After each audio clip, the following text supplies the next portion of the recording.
le ministère, puisqu'on a la présence du 110 bis. Donc les tiers-lieux se déplacent dans d'autres lieux qui sont un peu moins tiers, l'université. Bonjour Frédéric Alexandre Bailly. Bonjour Claude Tran. Vous êtes rectrice de l'Académie de Dijon qui s'est lancée l'an dernier dans la démarche d'académie apprenante. D'abord, rappelez-nous un petit peu ce dont il s'agit. L'Académie apprenante, c'est le nom de notre projet académique. Ce projet académique est un projet qui a été construit par 3000 personnes, à la fois dans des réunions en face à face et puis aussi à travers un forum où les gens ont fait des propositions de changement, ont échangé, ont discuté et sont arrivés à 380 propositions de changement. Et au moment d'analyser ces propositions, on s'est rendu compte que pour être certain qu'on traitait bien tous les sujets qu'on devait traiter, on pouvait organiser en fait l'ensemble des propositions et des sujets sous forme d'axes et continuer en fait le mouvement qui avait démarré au moment de la consultation pour se mettre dans une dynamique qui est on pourrait appeler une dynamique de qualité finalement, qui est une dynamique d'intelligence collective qui permet non seulement d'avoir des bonnes idées, mais surtout d'apprendre à les mettre en œuvre, de les évaluer et de les partager. Et donc l'Académie apprenante, c'est une académie qui collectivement, quels que soient les acteurs concernés, en commençant par les élèves eux-mêmes, puisqu'ils ont participé très largement à la consultation, donc les enfants, les adolescents, les enseignants, toutes les équipes qui travaillent autour des enseignants dans les établissements, les équipes de cadres également, tout le monde se réunit de façon volontaire sur des sujets qui les intéressent et contribuent à explorer les sujets, à les expérimenter, à les mettre en œuvre et documentent ce qu'ils font, partagent de façon à ce qu'on puisse regarder tous ensemble ce qui vaut la peine d'être étendu à d'autres endroits et ce qui au contraire doit être abandonné mais communiqué à tout le monde parce qu'on a constaté que ça ne fonctionnait pas. Donc c'est une académie qui devient un collectif apprenant dans lequel le principe c'est que personne ne doit démarrer quelque chose plusieurs fois. Donc si vous avez envie de traiter une question qui se pose à vous, on fait en sorte petit à petit de mettre à disposition de l'ensemble des acteurs toute une documentation qui permet de savoir où on en est sur une question, c'est-à-dire que dit la recherche, où on en est dans l'académie, quels sont les collègues qui travaillent sur cette question-là, et puis se mettre en contact avec ces collègues-là, avoir les moyens de lire les articles, donc les récupérer, avoir de l'aide peut-être quand on ne comprend pas complètement pourquoi tel article dit le contraire de tel autre article, et puis avoir aussi un accompagnement pour mettre en place des expérimentations et puis pour savoir comment les documenter, savoir comment les partager et pouvoir communiquer avec des collègues qui sont en chemin vers d'autres expérimentations. Alors, il y a deux verbes que vous utilisez souvent, échanger, partager. Est-ce que c'est vraiment des verbes importants? Et par ailleurs, où en êtes-vous aujourd'hui? Alors, les verbes importants, oui, c'est les verbes de l'intelligence collective. L'idée, c'est qu'un enseignant, la plupart du temps, il est seul dans sa classe avec ses élèves. Et donc, il a un besoin extrêmement important de pouvoir partager avec d'autres personnes qui sont en contact avec ces élèves ou qui ont été en contact avant, quand on parle du premier degré par exemple avec les collègues qui ont eu les élèves l'année d'avant ou qui vont les avoir l'année d'après, un besoin de partager avec des collègues pour dire tiens, je m'étonne de telle chose, comment tu fais toi, ou comment tu as fait, ou j'ai fait ça avec cette classe, on en est là avec tel élève, c'est important que tu le saches pour la suite. Donc échanger, partager, ça aide tout simplement à être des professionnels, c'est-à-dire à ne pas être seul face à des questions qu'on se pose toute la journée par rapport à ce qu'on est en train de faire comme acte professionnel. Alors, où on en est par rapport à ça? Bien, on a travaillé pendant toute l'année à la question de la mise en œuvre, puisque le projet a été publié au moment du début de l'année 2018, enfin en février 2018, et tout le travail qu'on a mis en place sur l'année 2018 a été un travail de réflexion sur la mise en œuvre. Donc on a petit à petit décidé les choses, affiné, on a mis en place une quinzaine de groupes de travail qui sont constitués pour partie d'acteurs académiques qui sont volontaires pour travailler sur ces ces thématiques pour partie d'acteurs de terrain, donc des réseaux de l'académie qui travaillent sur les questions du groupe de travail. Et ces groupes de travail, on a eu une journée de lancement en octobre avec des méthodologies de design thinking auxquelles on les a formés.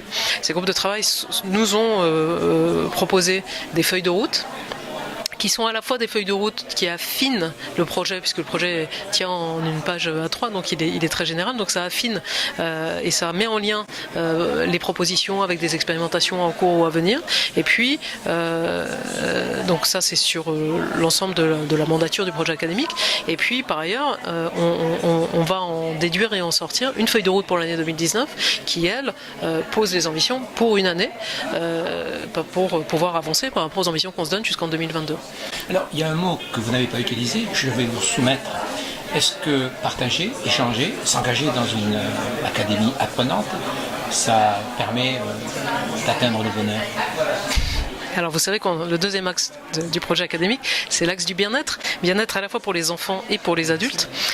Alors je ne sais pas si le bien-être procure le bonheur, parce que vous savez qu'il y a plein de définitions philosophiques différentes du bonheur. Ce qui est certain, c'est que il y a dans cette rupture de la solitude, dans cette possibilité d'échanger, dans cette possibilité de construire avec d'autres, dans cette possibilité de rencontrer d'autres pratiques, quelque chose qui permet de s'épanouir en tout cas. Alors est-ce que l'épanouissement c'est le bonheur ? Je pense que le bonheur c'est quelque chose d'ordre plutôt privé, mais en tout cas en ce qui concerne la vie professionnelle des acteurs de l'académie, il y a une thématique autour de la réjouissance. C'est de se réjouir d'apprendre, se réjouir de partager, se réjouir de progresser, se réjouir d'être en mouvement.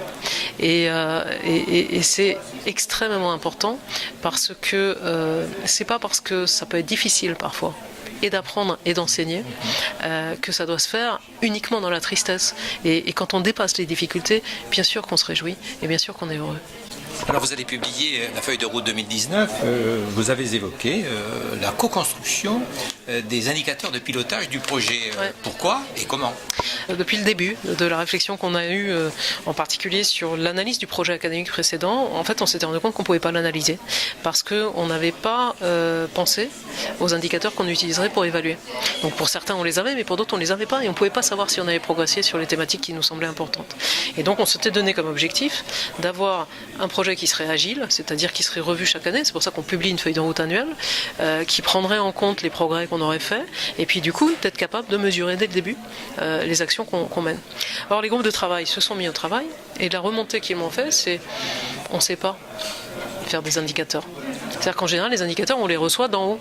Il y a des services de contrôle de gestion dont c'est le métier. Or, moi, le constat que j'avais fait, c'était que quand on a des indicateurs qui viennent du haut, ces indicateurs ne sont pas toujours utilisable par les acteurs à chaque niveau du système. Et donc le pari, c'est que on construise des indicateurs qui soient emboîtés les uns dans les autres. C'est-à-dire que moi, j'ai besoin d'avoir un tableau de bord agrégé dans lequel je vois ce qui fonctionne, ce qui ne fonctionne pas pour pouvoir intervenir. Mais une équipe au niveau d'un établissement a un projet d'établissement, par exemple, si on prend un établissement du second degré, ou un projet d'école, et elle a besoin de savoir où est-ce qu'elle en est dans l'atteinte de ses objectifs. Et donc l'idée, c'est qu'on construisent des indicateurs qui servent à la fois aux équipes sur le terrain, qui servent à ceux qui pilotent le terrain, c'est-à-dire aux inspecteurs du premier degré et aux chefs d'établissement, qui servent aux directeurs académiques et qui me servent à moi. Et donc l'idée, c'est que normalement, on devrait avoir des indicateurs qui sont vraiment emboîtables les uns dans les autres. Or, pour l'instant, on ne sait pas faire. Et donc, la première réponse à ça, c'est qu'on a monté une formation aux indicateurs et qu'on va apprendre. Bah, je vais peut-être apprendre des choses aussi. On n'a pas encore affiné quels sont les intervenants, mais c'est la première chose qu'on va faire. Vous ne savez pas, bah, on va apprendre. Et on va apprendre ensemble. Et puis, on se donne comme objectif d'arriver à la fin de l'année en ayant construit nos indicateurs.